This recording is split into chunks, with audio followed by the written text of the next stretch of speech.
When my uncle sent me that video, my whole world turned upside down.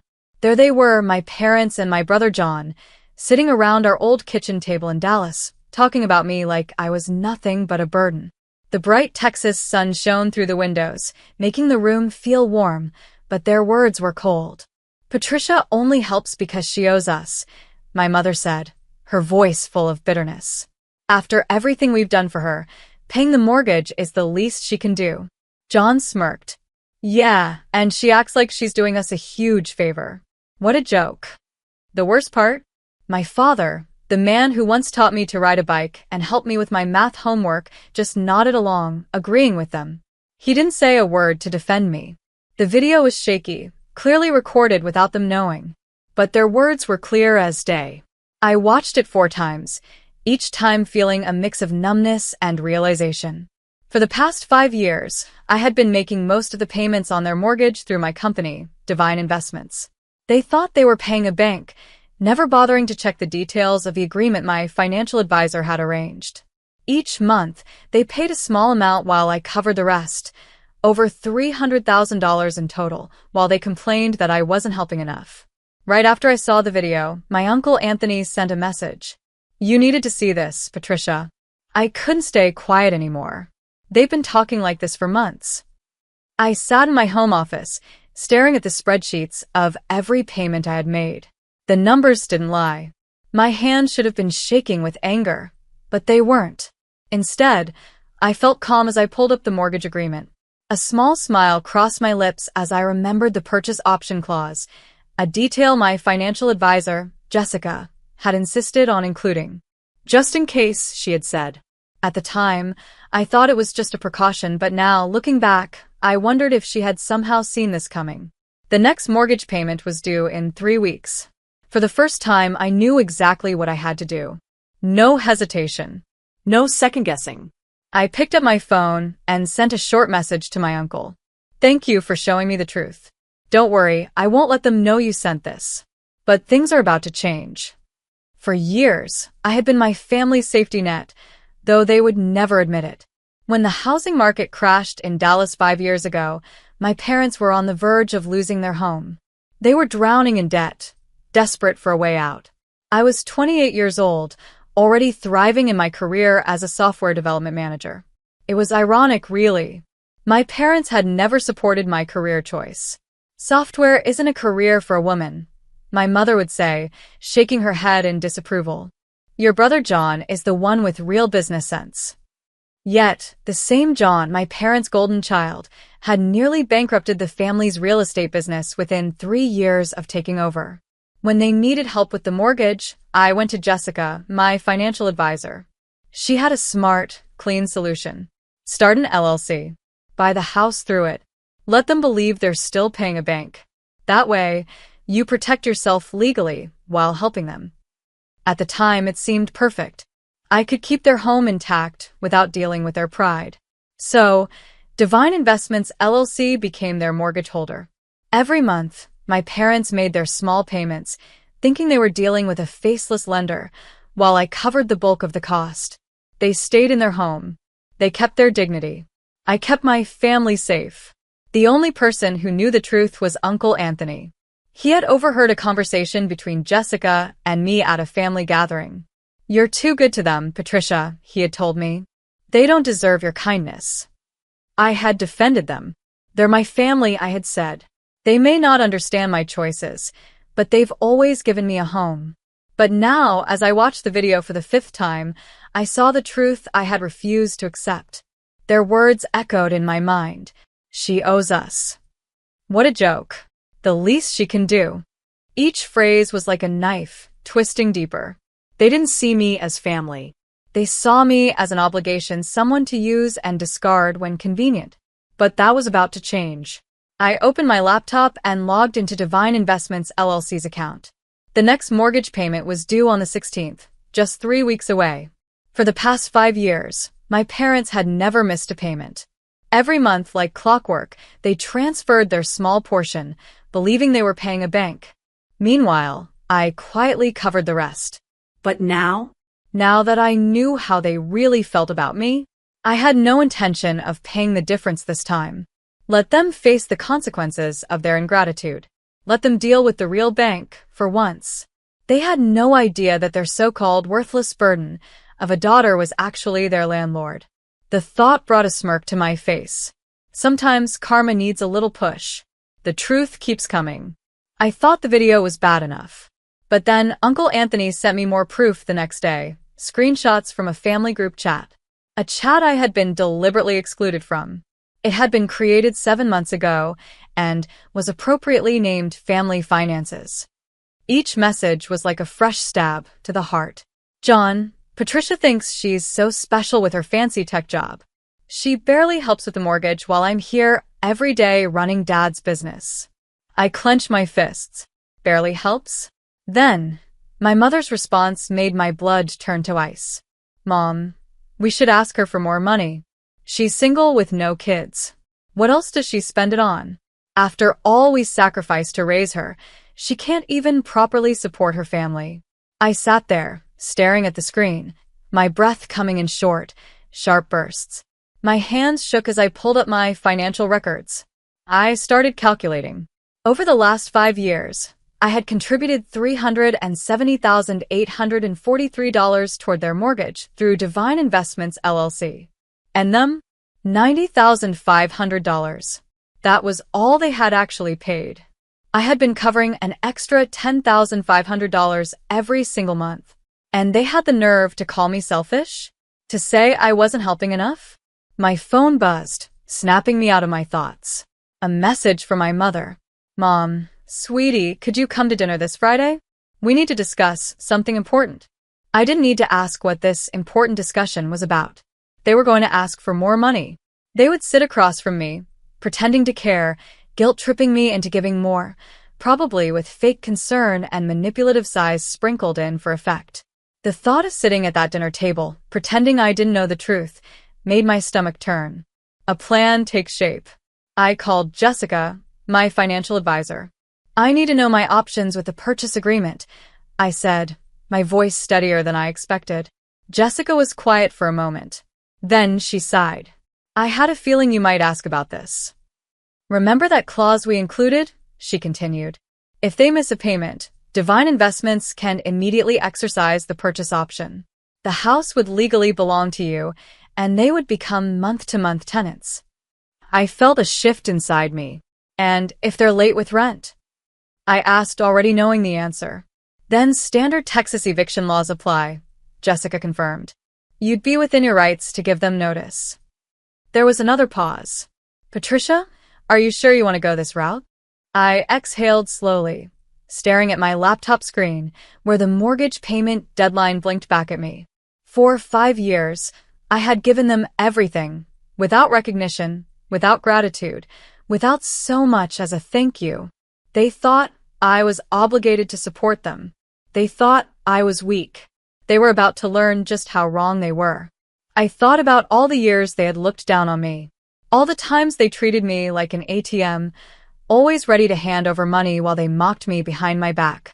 I thought about how John ran our father's business into the ground, yet they still praised his so-called business skills. I thought about every snide remark about my career, my life choices, and my supposed duty to support them. I took a deep breath and replied, my voice steady. Yes, I'm sure. But I wouldn't tell them anything yet. Let them believe everything was normal. I picked up my phone and texted my mother back. Of course, I'll come to dinner. Looking forward to it. The heart emoji felt ironic, but necessary. After all, they had taught me well. Sometimes, the best revenge is keeping a perfect poker face. The next mortgage payment was due in 15 days. And for the first time since this arrangement began, I wouldn't be bailing them out. Friday dinner, a test of patience. I arrived at their Dallas home right at 7 p.m., just as the sun was setting. The sky was painted in deep shades of orange and purple, the desert glowing in the fading light. The house, my house, technically looked just like it had for the past 21 years.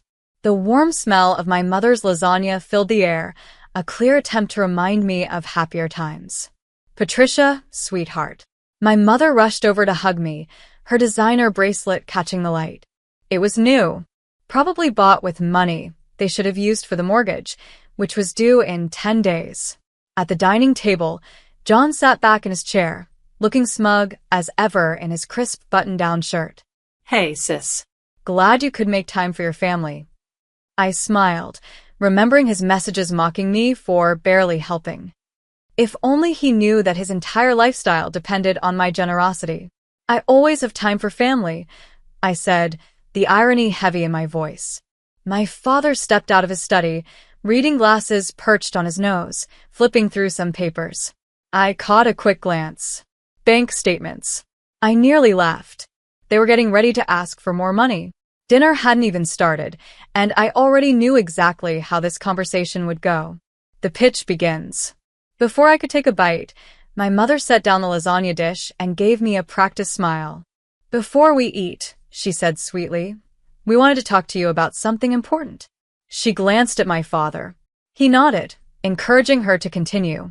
I picked up my fork and served myself a portion, acting completely unbothered. Of course, I said casually. What's on your mind? John cleared his throat, shifting in his seat.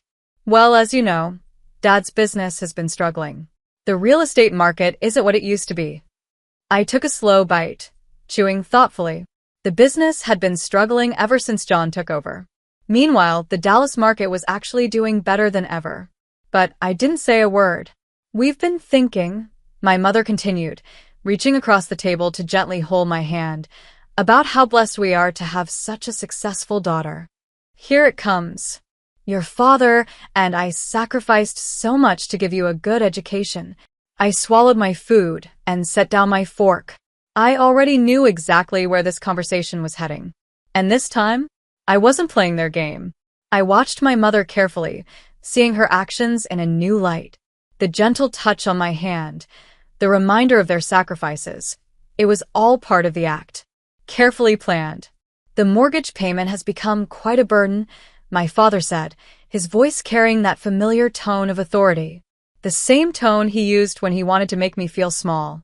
And, with you doing so well in your computer work, software development, I corrected without thinking.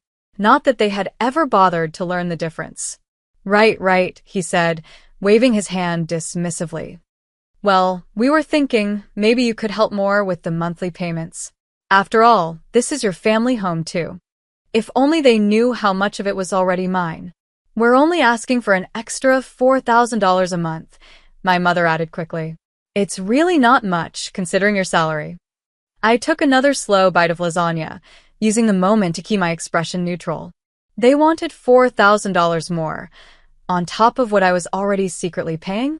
They had no idea I was covering $10,500 a month. The audacity was almost impressive. I'll think about it, I said finally, keeping my tone even. Times are a bit uncertain right now. John scoffed. Uncertain? Please. We all know you're doing fine. Unlike some of us who are actually working hard to keep this family's legacy alive.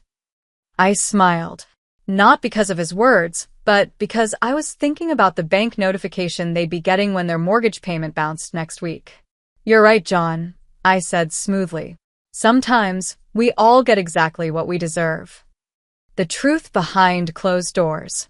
After dinner, I excused myself to use the bathroom, but instead, I took a slow detour past my father's study.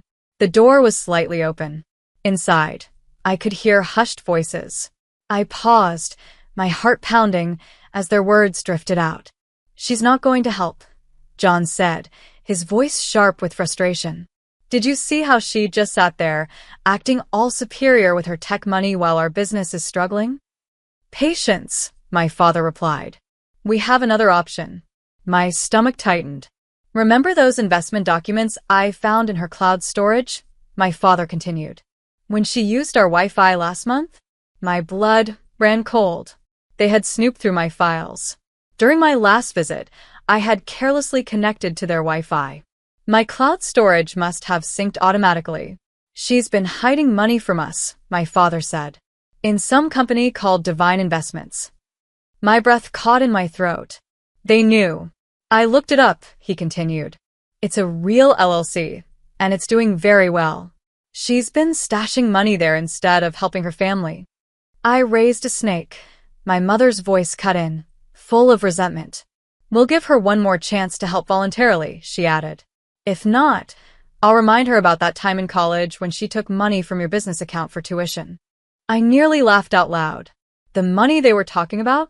I had borrowed it with my father's permission because their check for my tuition had bounced, and I had paid it back within a month. With interest. They thought they had leverage over me. They had no idea what was coming. I had emails proving everything. Their pathetic attempt at blackmail was as desperate as it was ridiculous. And if that doesn't work, John added, we can always reach out to her company's HR department.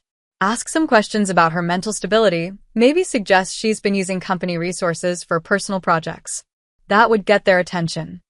A cold chill ran through me.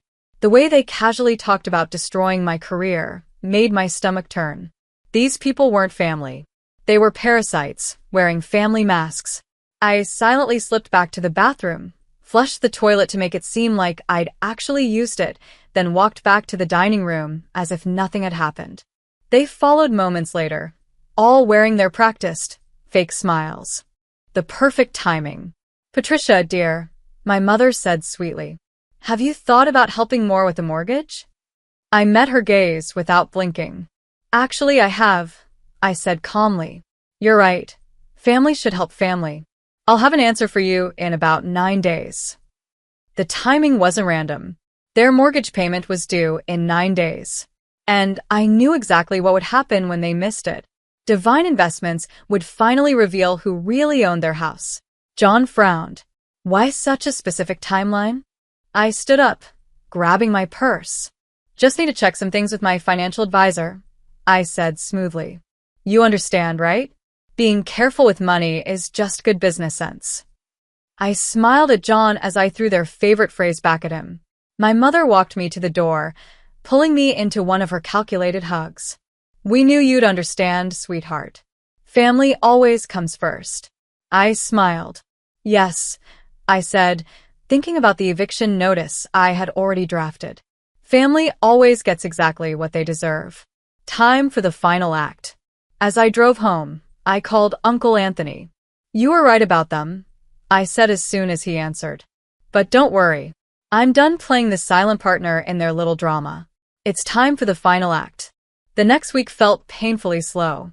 My family kept up the pressure, sending daily texts about their urgent financial situation. Each message only made me more certain of my decision. I forwarded everything to Jessica, my financial advisor, who was helping me prepare for the final confrontation. The paperwork is ready, Jessica confirmed during our meeting, for days before their payment was due. Once they miss the payment, Divine Investments can immediately take ownership of the house. And just in case, I've prepared the eviction notices. I nodded, reviewing the documents. And you're sure everything is legally solid? They can't fight this. Jessica smiled. They signed the agreement 5 years ago, Patricia. Your father barely read it. He was too desperate for the bailout. Everything is perfectly legal. The last pathetic attempt. That evening, John tried one last manipulation tactic. I saw his name pop up on my phone. John. Hey, sis. Just heard from a friend in tech recruitment. Seems like some companies are doing layoffs. Must be scary for you. I rolled my eyes before I even finished reading. John, good thing you have family to fall back on. Speaking of which, about that help we discussed, I almost laughed out loud. The manipulation was so obvious. It was almost comical. They really thought I was still playing their game. They had no idea. By the time they realized what was happening, it would be far too late. The next day, I met Uncle Anthony for coffee and showed him John's message. He sighed, shaking his head. They never change. Your aunt and I watched them do this to everyone in the family, he continued. That's why we distanced ourselves years ago. I took a sip of my coffee. Did you know they went through my files when I visited? Not surprised, he said. They did the same thing to your cousin last year when she stayed with them. They're always looking for something they can use as leverage. He set his cup down and looked at me seriously. Are you ready for the fallout? They won't take this well. I thought about it. The threats to contact my company's HR. The blackmail attempts. The years of using me while mocking me behind my back. I met his gaze. I'm ready. They made their choice. Now, they'll deal with the consequences. The final countdown. 3 days before the payment was due, my mother called. Patricia, we need your answer about the mortgage help, she said. Times are tough, and family needs to stick together. I kept my voice calm. Don't worry, Mom. Everything will be clear very soon. That night, I got an email from their bank. They had tried to transfer money to Divine Investments, but the payment had bounced. Their account was already overdrawn. I forwarded the email to Jessica, my financial advisor. Her reply came quickly. Here we go. Want me to start the proceedings tomorrow? I thought about that lasagna dinner. Their smug faces. Their casual discussion of ruining my career. I thought about the years of manipulation, the constant demands, the never-ending ingratitude. I typed back. No. Let them wait until the payment officially fails. Let them spend the next 3 days thinking everything is fine. They taught me well, timing is everything. Then, I opened my laptop and started writing an email to my company's HR department. I documented everything, the threats, the blackmail attempts, the screenshots Uncle Anthony had gathered. Better to be one step ahead of their inevitable attack. The end was in sight. And I wasn't leaving anything to chance. The moment of truth. The payment deadline came and went. At exactly 10 a.m., Divine Investments' automated system sent out its default notice. I sat back, watching my phone, counting down the seconds until the inevitable call. It took exactly 18 minutes. My phone rang. My mother's name flashed on the screen. I answered. Her voice was frantic. Patricia, something's wrong with our mortgage payment. The bank says we defaulted, but that's impossible. We need your help immediately. I took a slow breath, keeping my tone calm. Actually, Mom, Divine Investments isn't a bank. It's an LLC. What does that have to do with anything? She snapped. It's my LLC, I clarified. To be specific, I own it. Silence. Complete. Utter. Silence. Then, finally, in a barely audible whisper, what? I smiled. Check your email. A rustling sound, then a beep as she opened her inbox. You'll find a notice explaining that, due to your default, Divine Investments is exercising its purchase option. The house is now legally mine. Your status has been changed to month-to-month tenants. The sound of pure shock filled the silence. Then she stammered. This is a joke. I let my voice drop to icy calm. No joke. I've been paying most of your mortgage for 5 years, I said, my voice calm. All while you mocked me behind my back. Called me a burden. Planned to blackmail me. Threatened my career. There was a stunned silence on the other end of the call. How did you? My mother started. Uncle Anthony showed me the video. I cut in. He showed me everything. I let that sink in for a moment before continuing. Now, about your tenancy. Your first rent payment is due in 31 days. I suggest you start looking for a new place to live. Suddenly, my father's voice broke in. They had put me on speakerphone. You ungrateful. Careful. I interrupted smoothly. Is that any way to talk to your landlord? Silence. The eviction notice is ready, I added. Don't make me serve it sooner than planned. Then I ended the call and blocked their numbers. The fallout. Within minutes, my inbox filled with messages. Distant relatives. Family friends. Even people I hadn't spoken to in years. You're being cruel. Family should forgive family. I didn't even bother opening them. Delete. Delete. Delete. Some debts can't be repaid with forgiveness. 4 months later, I stood in the empty house, my footsteps echoing through the vacant rooms. My family had finally moved out last week, forced to downsize to a small apartment across town. They had tried everything. Threats. Guilt trips. Even legal challenges. But in the end, the documents were ironclad. They had no choice but to accept reality. John's attempt to ruin my career had backfired spectacularly. Thanks to my preemptive documentation and Uncle Anthony's evidence, his false accusations were dismissed immediately. Instead, his actions were reported to the real estate board, triggering an ethics investigation. His career was over. My mother's final attempt at manipulation came in the form of a tear-filled voicemail. "How could you do this to your own family?" I didn't even need to think about my answer. They had shown me exactly what family meant to them. And this time, I believed them. The ending they never saw coming. I walked into the kitchen, the place where it had all started, where they had sat around this very table, laughing about how worthless I was, while I had been paying their bills. The irony wasn't lost on me. Uncle Anthony and his wife were coming over later to help me prepare the house for sale. The proceeds would go toward starting a foundation for victims of financial abuse. At least something good could come out of all of this.